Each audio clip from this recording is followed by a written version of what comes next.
Welcome back to another episode of Exploring Whiskies. I'm Eric. I'm Kevin, and today is episode 2 of our March. Elite 8 March Madness craziness for $10 bourbons. Yeah. Technically whiskeys, but mostly bourbons. Very excited. No. Today, episode 2, we've got 2 bourbons, J.T.S. Brown, Kentucky Straight Bourbon, and the Old Fitzgerald Prime. Very specific. You got to do the prime. So, J.T.S. Brown. J.T.S. is John Thompson Street Brown, Jr.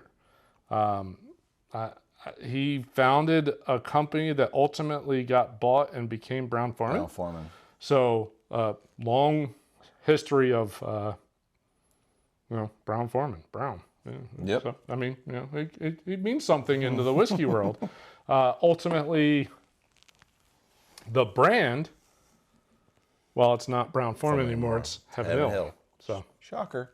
Yeah, Heaven Hill owns a lot of these whiskeys that we're going to be going through for $10. Next one we got Old Fitz Prime. Yeah. Someone's enjoyed that bottle.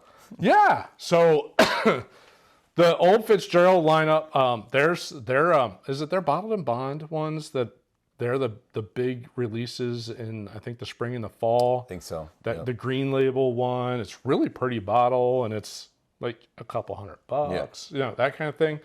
So this was started by Julian Van Winkle. Mm-hmm. So if you know who Pappy Van Winkle is, if you've ever heard of any of those bourbons, that's the guy who started this particular lineup, the Old Fitzgerald line. He did not want to do this. But so the original distillery, though, that was Stitzel Weller? Yeah, there you go. Yep, Stitzel Weller. Yeah. He did not want to do this bottle. He only wanted to bottle whiskeys at 100 proof. Good for him. And he, with the primary thing, I don't want to sell people water, which is funny because how many people buy bottled water now, but didn't back then. 2, if you want lower proof, you can add water yourself. Yeah. Hey, I'm with him. I'm with him. I love that. I think that's a good mentality. Unfortunately, as soon as he passed away, his son Julian Jr. he broke down. He just was like, okay, but fine. he did his at 86.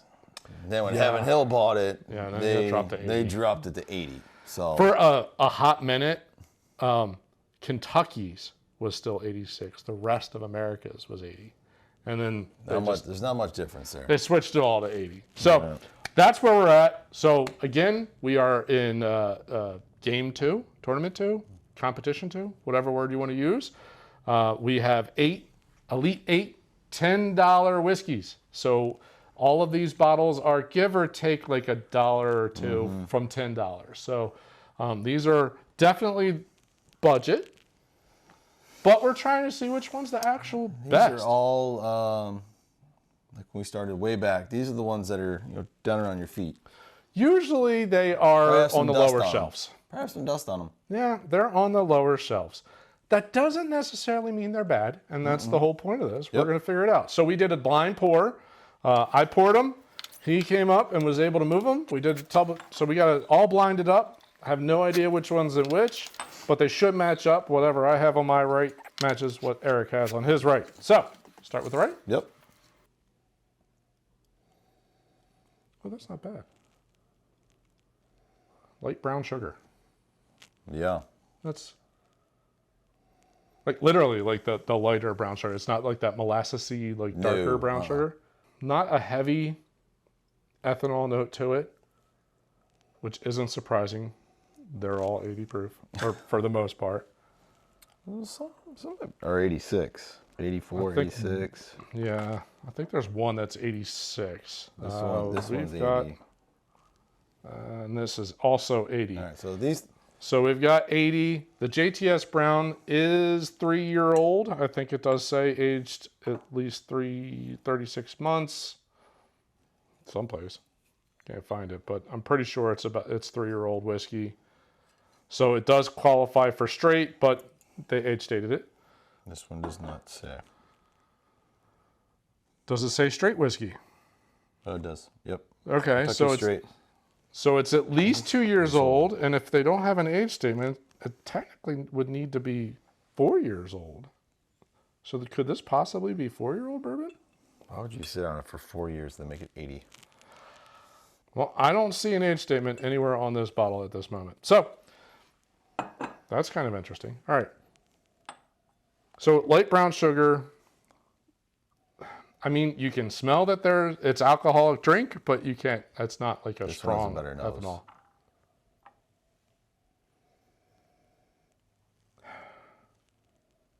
All right, I get a little more vanilla off of that. The one on the left. Do you? Yeah. There's also a slight like chemical note. Yeah, I get more ethanol, which is surprising given it's 80. Yeah, I like the nose on this one better. Yeah, it's a little bit easier. Is there a small, like a little touch of a peanut note in there?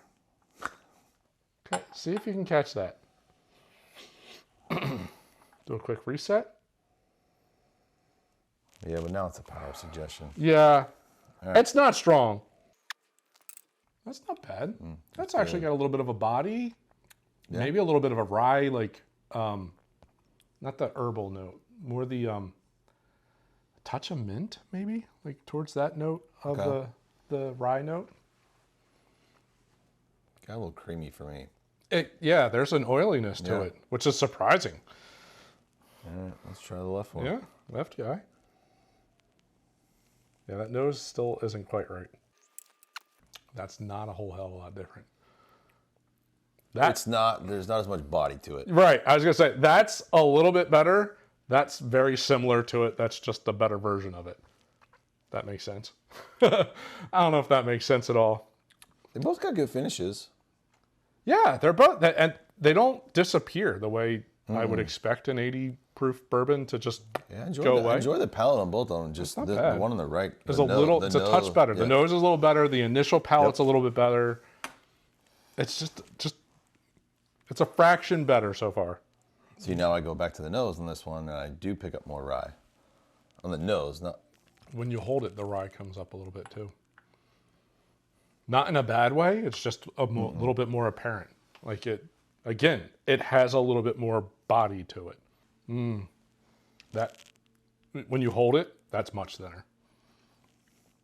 The left one is much thinner when you hold it. So it was like the first round or the first match, the Heaven Hill. Yeah. Yep. Where it just flat. It just got. Yeah, it's a little flat. It's not bad. It's just not as good. It's a little flat comparatively. We good on calling a winner here? I think this one's... It's like when you're a kid, you leave the 2-liter open overnight, and then you go back down the next morning, like, ooh, I want a glass of that, and there's no carbonation. Yeah, it's just a little thin, a little flat. It just doesn't pop. This pops a little bit, which is surprising for an 80 proof bourbon. There's a little pop in this guy. Yeah. You want to take a guess? Which one's this? Because we're assuming right wins, right? Right wins. Right wins. All right. Which one do you think it is? I want to say it was the J.T.S. Brown. That was where I was thinking too.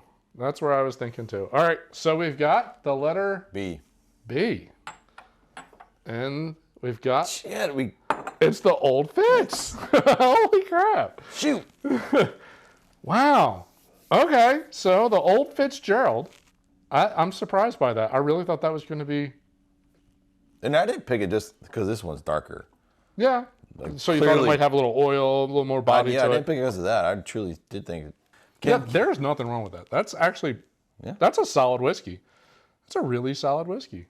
How about that? Old Fitzgerald. Again, we picked what we thought was going to win wrong. Yep. That's we're 2 for 2 and screwing that up. Woo!